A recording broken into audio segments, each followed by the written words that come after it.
Good morning. This is Pigsy. That's it. Doing another video. Syria is an interesting topic. I think they've planned for more type of airstrike scenarios, and what is the relationship between the US and Russia? Now, they may actually be on the same side. They just pretending it's like Punch and Judy. They're just pretending they're different forces and factions. And what they slowly do is they loosen the sovereignty in the country so that the power is shifted over to another entity that would be more financially based, corporate and so on. But what do corporates thrive for? You'd think it'd be money, but once they get past a certain point, that's not really what they're interested in, really. They're interested in assets. They do like assets, but a lot of it might be in the kind of magical realm. In essence, I saw a very interesting video, and because Syria is like the cradle of life,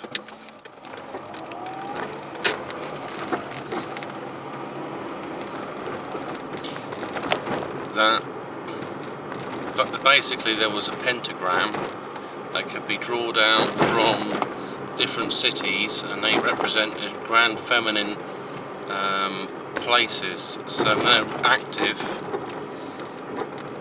it would bring about a sort of new spiritual age of peace,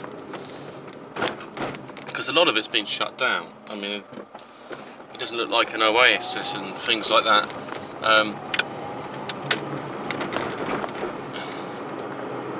That you would expect. I mean, the past, as allegedly it was, and the pyramids acted like giant organ devices, and there was rain and there was crops and all sorts of things. Possibly, I can't guarantee that. That's the truth. There was water lines near the Sphinx. But would all the sand dissolve if it was rained all over Egypt? Depends if they treated the sand with something over the top.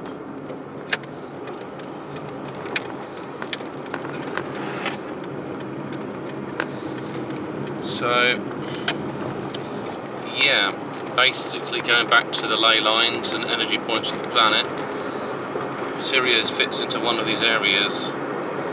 And it may be other areas in the future will be airstrikes that relate to spiritual growth, because corporates are desperate to keep people under control, underneath them. They don't know what they get out of it, though.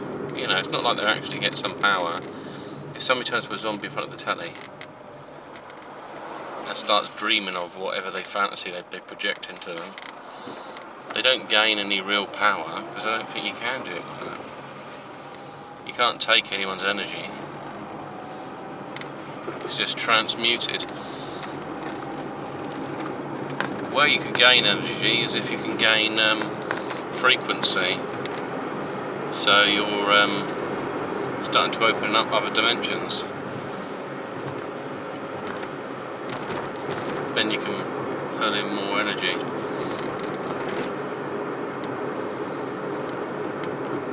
Perceived to put in more energy, it's more of an effect you have around you. So it definitely is concerning what the real meaning of these airstrikes might be, because I don't think they really relate to anything. And even like the war on Terra, I've always thought it was terra firma, so it's a war against the creator, it's nature. You know, everything in the religions has been to take people away from the idea that maybe Gaia, or your Earth in some way, is really hardwired into a creator. You know, talk about Mother Earth as if it's like something surrogate that has children. but it's something much more deeper and spiritual. So with this in mind, it's quite possible that you can, I mean, with your own mind you can influence things, because the idea of airstrikes is to cause fear in an area, and that kind of brings the vibration down. That's the idea, where it has a lot of negative energy in the area. But the people's collective energy, it has an influence on the planet's energy. So with the same token, you could focus love into a planet, basically.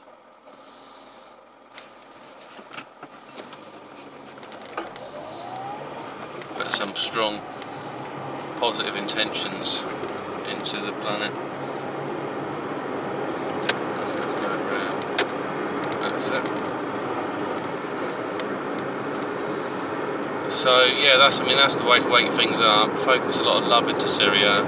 Focus in these cities, old cities that have potentially might be targets in the future. And the other thing to support what I've just said is ISIS seem to have an interest in attacking old Anunnaki type things, or whatever they are. I mean, that's kind of the label they've been given, and that they're a part of that era, where chaps had dreadlocks and they looked between Arabs and Africans, because they had these kind of like dreads as well.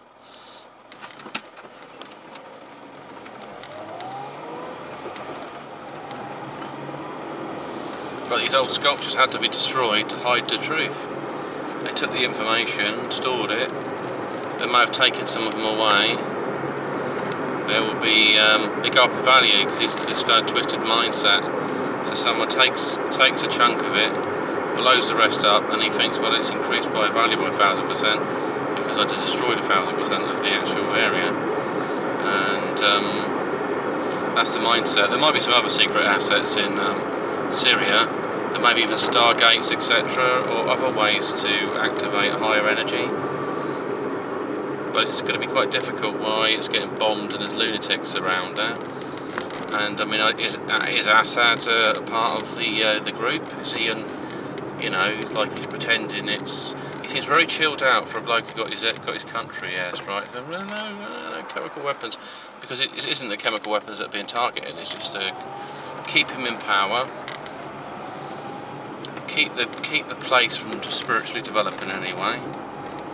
Force religions that take people away from any kind of connections with nature. It's all written in rules, so that way you don't have to think for yourself, or don't have to connect spiritually. You have to just follow the rules and switch off from everything else. Switch off from the miracle of Fibonacci sequences in natural phenomenon and sacred geometry in nature and stuff like that. Just focus on, shouldn't do this, shouldn't do that, should work all day, pray X amount of times a day, do a few spells where you say, I love such and such, and you are my Lord, and all this sort of thing, like some sort of reinforced soul contracts. And this will be an eternal arrangement, etc. So it's kind of these sorts of things that are going on. There's magic in religion, there's symbology in religion, there's everything to say, oh well, they should know what it's really about. However, it's been written in such a way that you think that Jesus is going to step off a cloud and he's going to redeem people that have followed this book that he supposedly authorised. I think it's just that over a long history of slowly it was corrupted and distorted, and someone else's God is put into the book, and then it's sort of slowly integrated into the book. That's why you got Amen and stuff like that in it. People don't know what it's about. They turn around and say, oh yeah, turn to Christ, Amen. So who's Amen? And they're like, oh well, just something you say, isn't it? And they don't really, or Amen as in this is our group of men, but it's not.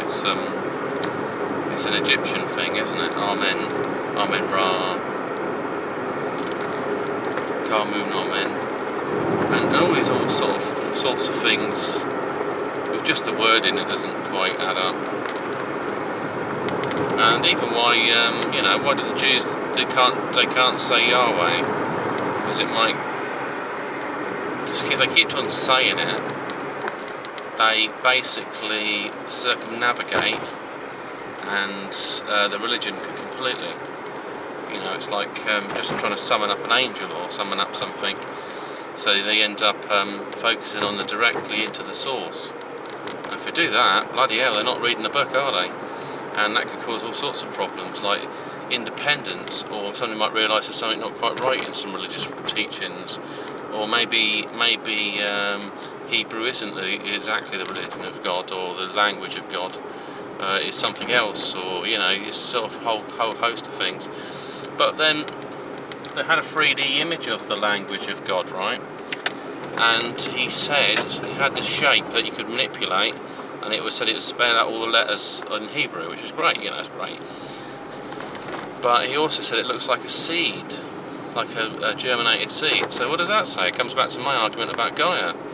So, and then you have to adopt, if such a symbol is, this thing represents God, does it look like a man? So there's a whole host of questions. So I'm not sort of slating any religion, I'm just saying there's, if you can't question it, there's something quite wrong with it. And what its true purpose is can be changed. So what starts out as a guide to deeper spirituality and meaning ends up as a blooming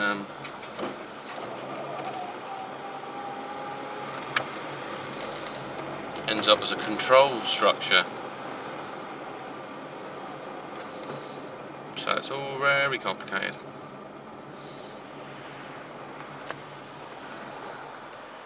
But I definitely find that interesting.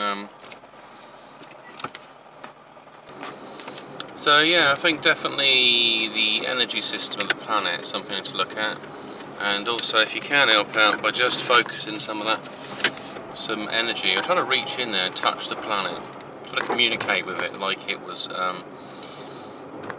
If you had a pet on the other side of the room, like a pet dog or something, and you wanted to communicate your thoughts, it would just be a case of concentrating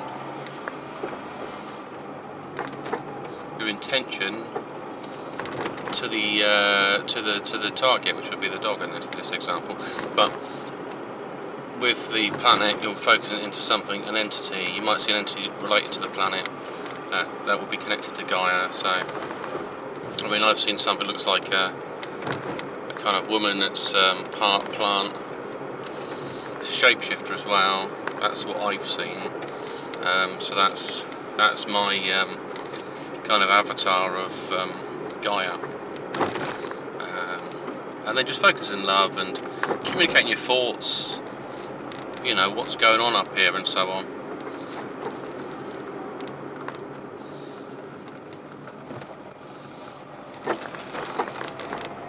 Because modern religion is divorced.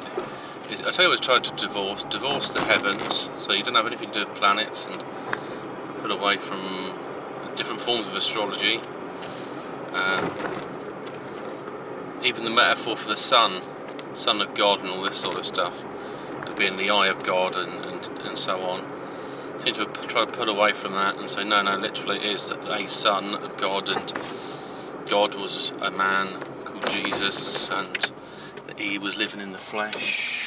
He was quite happy to be murdered, because it wasn't murder, he was actually sacrificing himself for everyone's sin, because that's what you would do if the Roman Empire marched you up and stuck you on some pole and stabbed you in the hands. That's what it would be really about. It had nothing to do with a death cult that was run at the time or anything like that.